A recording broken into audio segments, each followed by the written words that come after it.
Before we dive into today's episode, I want to extend a special invitation to all of our listeners. If you're considering adoption, navigating the home study process, or simply curious about your options, RG Adoption Consulting is here to guide you. Visit our website at www.rgadoptionconsulting.com/contact to schedule a complimentary chat.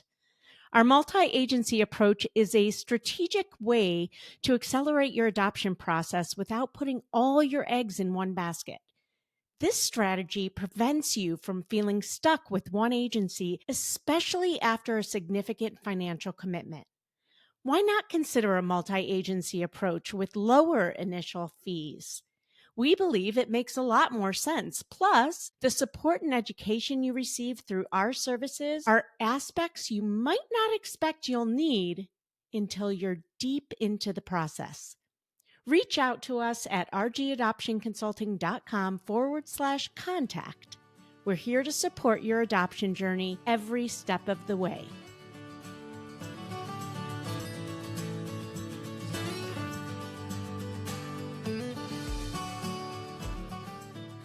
Your dream is to become a mom.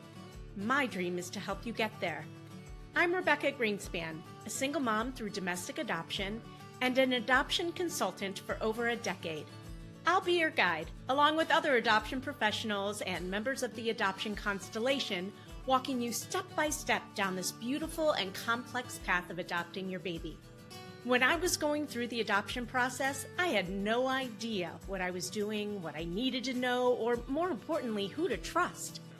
Well, after helping hundreds and hundreds of families grow through the beauty and complexity of adoption, I've learned more than a thing or two, and let me tell you, it's not always rainbows and butterflies. This isn't just another podcast sharing adoption stories, but it's for you if you're genuinely committed to diving in with an open heart, eager to learn everything there is to know about adopting a baby so that you can show up for yourself and your child in the best way possible. This podcast is for you if you're ready to put your newfound knowledge into action. Adoption isn't for the weak of heart, and it certainly isn't done when your baby gets placed in your arms. If that's what you think, I'm afraid you're living in la la land. My promise to you is to keep it real if you promise to keep digging. We'll acknowledge the hard, and we'll also celebrate the joy that is adoption. You ready? Let's do this.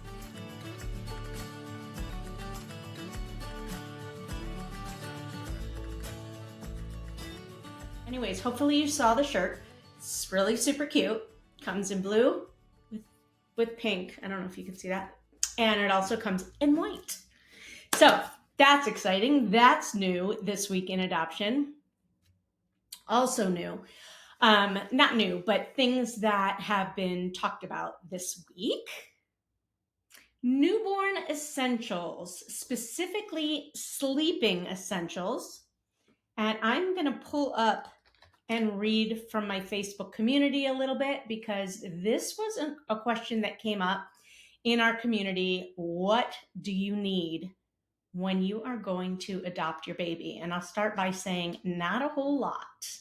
What have people done for baby sleeping while waiting for ICPC to clear? Would also love to hear what newborn essentials you took with you. All right, here go the answers.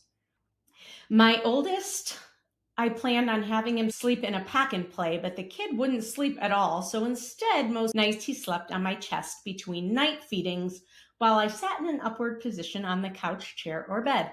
I kept him as safe as I could, but this was the best I could do for either of us to get any sleep. My youngest, I brought a little co-sleeper thing that could lay on the bed with me and had access to a pack and play at the Airbnb. He slept in both. Sometimes he started the night in the pack and play and napped in that, and then slept in the co-sleeper between feedings. I did bring a sheet with me for the pack and play at the Airbnb. Awesome. Let's see what somebody else said. The question was, did you pack the portable bassinet in your luggage? Because somebody said I had a portable bassinet that laid on the bed and I slept next to her while waiting. Did you pack it in your luggage? I packed it in the car seat bag as I took an infant car seat with me. So if you're bringing a car seat onto the plane, a lot of times the airlines will sell you a car seat bag. I know on Southwest 13 years ago, Southwest, if you would like to sponsor us, please feel free. They sold me this nifty little bag that I probably still have for $20, and it stayed with us until I didn't need it anymore. Okay, here's another one. As far as essentials, I brought onesies, around 8 to 10 outfits, shot for 2 a day, and plan to do laundry at the Airbnb, newborn diapers, burp cloths, couple of bottles, wrap for baby wearing, or a sling, changing pad for those messy poops, and a car seat. What was great and not so great? I absolutely loved having the wrap with both babies. Bottles probably were unnecessary. With my oldest, the hospital nearly sent me home with a month's supply of pre-made formula bottles. Okay, stop for a tip. When you leave the hospital, after mom has signed, or before mom has signed, and you're taking the baby with you, the hospital is going to give you a few supplies. And you are going to say, thank you so much. This is so helpful. I don't know when I'll be able to get to Target, and I'm going to be here for about a week or two. Can you spare any more? And it seems that in this case, they did. The worst they'll say is no. Let's see. His birth mom also gave me breast milk for the first week in addition, and I couldn't find a bottle he liked. I found the pre-made formula bottles the easiest, so I would suggest just going with those while waiting for ICPC to clear and traveling, then deal with formula and figuring out the right bottle once you get home. Good suggestion. I know others will say get diapers when you're there and the hospital will send you home with diapers. Yet certain diaper smells bugged me when urine hit them, and I was a single parent and didn't want to haul a newborn into a store for diapers. This was pre-grocery delivery. Now with delivery and Amazon being so easy, you could just order diapers to where you're staying. This is gold. Another person said a foldable bassinet with an exclamation point. We only brought 2 onesies and a blanket. We bought a few outfits at Target, used the bottle from the hospital, and got diapers at Target. That's what they said. We stayed in Airbnb, so we had access to a washing machine, the best idea. So we just washed the few outfits that we had, or you can wash them in the sink. The less, the better. Unless you're driving. If you're driving, you can obviously take a little bit more. And she said the folding bassinet fit in the luggage. Oh, here's another great suggestion. We brought an empty suitcase per someone's suggestion, LOL, to bring baby stuff back in. Once again, we packed light because we knew we had access to the washer, so we just washed everything. We only took a few pants and sweatshirts. We stayed at the Airbnb most of the time. We also had 1 day to prepare. Babyquip is great, and you can rent a halo or bassinet. And then one more. If you're staying in a hotel, most have pack and plays you can borrow for the time there. We brought a portable bassinet that we ended up hating, so this was a much better option for us. Okay, so there you go, and every baby is different. We took onesies in sizes newborn and 0 to 3 months, plus a portable sound machine, travel changing mat, an infant baby carrier, a small blanket, and high contrast cards for when he was awake. I bought anything disposable, diapers, wipes, Aquaphor from the Target near our hotel, and we did laundry at the hotel too. So hopefully these are some great tips for you if you are about to go to the hospital and adopt your baby, which, let's face it, would be very exciting. I just bought this cardamom chai tea latte, or chai tea. Delicious. Airbnb versus hotel. Well, you heard some of the pros and cons right there. Airbnb, sometimes, first of all, I always suggest if you're doing an Airbnb that you let the owners know why you're going. Everybody has a heart for adoption, and if it's somebody, if you can find an Airbnb with kids where they have some baby stuff already, that's great. And they'll let you use things like the washer and dryer if need, if it's not already there. And they'll probably just bend over backwards. The other thing with an Airbnb, if you tell them why you're coming, you can tell them you're not quite sure how long you'll have to stay and wondering if you should just book it for a week with the thought that you might need to extend it, or if they prefer you to book 2 weeks and like either refund you or not charge you if you cut it short. Either way, I would definitely mention that time thing. The pro about some hotels, some of the Suites hotels, and we stayed in a Homewood Suites, they had breakfast every day, and in some days they had dinners too, which was so nice, beyond the little kitchenette that we had. So that was a plus for me for sure. Before we go on, we're going to take a quick break, but don't go away. We still have so much to talk about. Hey there, Adoption Roadmap fam. Are you ready to take the next step on your journey to parenthood? If so, head over to our website and take our quiz. It's called, Are You Ready to Adopt? It's not just about testing your knowledge. It's about making sure you're emotionally and practically prepared for the beautiful, complex journey of adoption. Let's make your dream of parenthood a reality. Go to rgadoptionconsulting.com and take the Are You Ready to Adopt quiz today. That's rgadoptionconsulting.com. The quiz is free, and it will let you know where you are in the process and if you're ready to jump into your adoption journey. I did a podcast reel, and I did a little video about losing hope. And I just want you to know, if you have been on this journey for quite some time now and you feel like you are losing hope, that is normal. A lot of people go through that during their journey. It's tough. And a lot of it is luck, being at the right place at the right time and having everything match up, right? A lot of things have to align for you to be matched with an expectant mom and for all of it to go through. So if you are losing hope, please just dig deep, meditate, meet with a therapist, be in a community that you can share where you're at so that they can lift you up. Don't do this alone. Reach out to people, let them know it's been hard, and let them lift you up and hold you, because you're not the only one. It takes a lot of strength, a lot of courage, and a lot of grit to go through this process.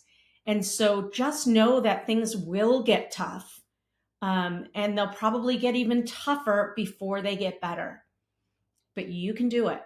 You can do it. Just keep getting up and keep moving forward, because you are changing a lot of lives, if you continue to keep getting up over and over again until you reach your dreams. It will happen. Just hold on to hope. So it was worth saying that again. Selfies with sunglasses and selfies in general. All right, let's face it. We live in a world of selfies. It's just become the norm. When you're putting a profile together for your adoption storybook, your adoption profile, whatever you want to call it, geez, you can take your own pictures.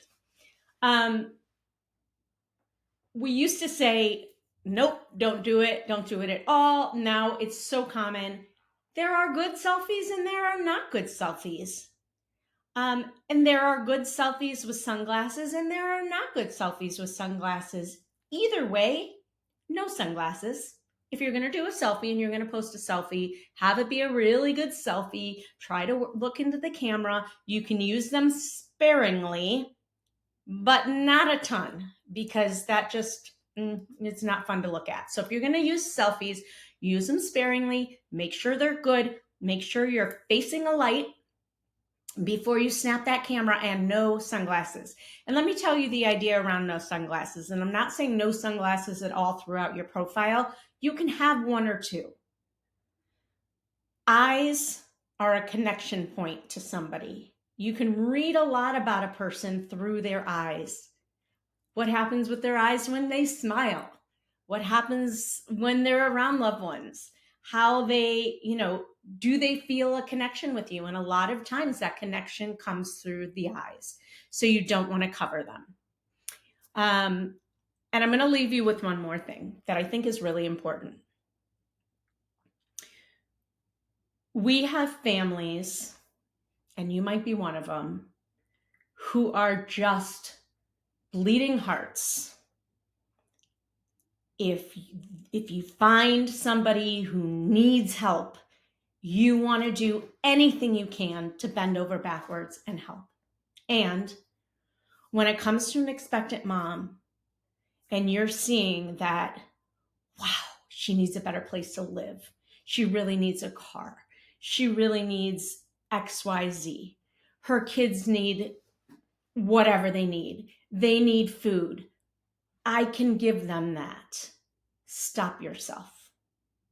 This is not your path to go down. Let the professionals handle this. They've seen this a lot. Your situation with your expectant mom or your birth mom is not the only one. She may ask you for things. She may ask for help. She may ask for money. If you're in the adoption journey, your answer is legally we cannot, but we can make a phone call for you to the attorney, to the agency to get you the resources you need. If you would like us to make that call, we're happy to, but we are not allowed to do that, which is mostly true. It is true. It's true for a lot of reasons, because once you say yes, that door is open. And also, you don't want this adoption to look like a coercion at the end. Oh, they bought me a car. They got me a cleaning lady. They moved me to, That is opening a can of worms. And if it's afterwards, you can say, I wish I could. I think you can say the same thing. The agency or attorney that we worked with might be able to help you, and they might have resources in your area. I'm happy to help you find resources. And you wanted me to take care of your baby, and that's where all of my financial resources are going to right now. So I wish I could, but I am not able to at this time, but I'll help you in other ways. Set that boundary. It won't ruin the relationship. Okay? But it's really important, because sometimes they'll just take you down a whole journey with them once you give a little bit, as much as you want to. So use and lean on your professionals. All right? Have a wonderful weekend. Do something beautiful now that we are in August right now, towards the end of the summer, and I hope that you enjoyed it. The weather here in Cleveland is finally getting good, and I can sit outside again because it's not stifling and humid. So I hope it's beautiful where you are, and just stay on your roadmap wherever you are on it. Talk to you soon. Bye-bye.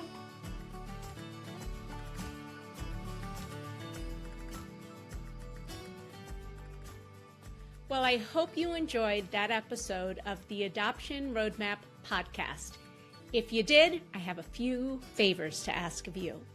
First, please hit subscribe so you never miss an episode. And while you're at it, I'd love to hear your takeaways. Please write a review and let me know what you liked. And if you have a question or a suggestion on what you'd like to hear, I'd love to hear that too. Please shoot me an email at support@rgadoptionconsulting.com and let me know what you'd like to hear about. And if you have a question, I may just answer it online. Thanks again for listening. Tune in every Wednesday and Friday morning for a brand new episode of the Adoption Roadmap podcast. Until next time, bye-bye.